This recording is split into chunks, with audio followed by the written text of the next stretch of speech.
ភ្ញាក់ផ្អើលពេញបណ្ដាញសង្គមលោក Berry និង Madam Da ដែលធ្លាប់ជាគូស្នេហ៍ដ៏ផ្អែមល្ហែមនិងមានគម្រោងរៀបការជាមួយគ្នាបានប្រកាសបញ្ចប់ទំនាក់ទំនងជាផ្លូវការហើយនៅថ្ងៃទី3 ខែសីហាឆ្នាំ2026លោក Berry បានបង្ហោះសារជាសាធារណៈដោយបញ្ជាក់ថាលោកនិង Madam Da បានព្រមព្រៀងចែកផ្លូវគ្នាហើយចាប់ពីពេលនេះទៅអ្នកទាំងពីរលែងមានទំនាក់ទំនងក្នុងនាមជាគូស្នេហ៍ទៀតហើយ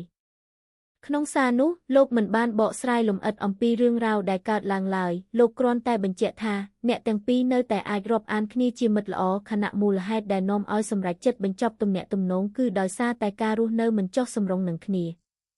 ស្របពេលជាមួយគ្នានេះ Madam Da ក៏បានបង្ហោះសារបញ្ជាក់អំពីការបែកបាក់នេះនៅលើកណនី Facebook ផ្លូវការរបស់នាងផងដែរដែលធ្វើឲ្យព័ត៌មាននេះកាន់តែទាក់ទាញការចាប់អារម្មណ៍ពីមហាជនការប្រកាសដ៏ភ្ញាក់ផ្អើលនេះបានធ្វើឲ្យអ្នកគាំទ្រជាច្រើនសម្ដែងការសោកស្ដាយព្រោះអ្នកទាំងពីរធ្លាប់បង្ហាញពីភាពស្រឡាញ់និងគាំទ្រគ្នាយ៉ាងខ្លាំងហើយថែមទាំងមានគម្រោងរៀបការនាពេលខាងមុខទៀតផងយ៉ាងណាមិញមកដល់ពេលនេះភាគីទាំងពីរមិនទាន់បង្ហាញព័ត៌មានលម្អិតបន្ថែមអំពីការសម្រេចចិត្តបែកបាក់នេះនៅឡើយទេតើប្រិយមិត្តយល់យ៉ាងណាចំពោះរឿងនេះសូមបញ្ចេញមតិរបស់អ្នកនៅក្នុងប្រអប់ comment ហើយកុំភ្លេចចុច like share និង subscribe ដើម្បីទទួលបានព័ត៌មានថ្មីជាបន្តបន្ទាប់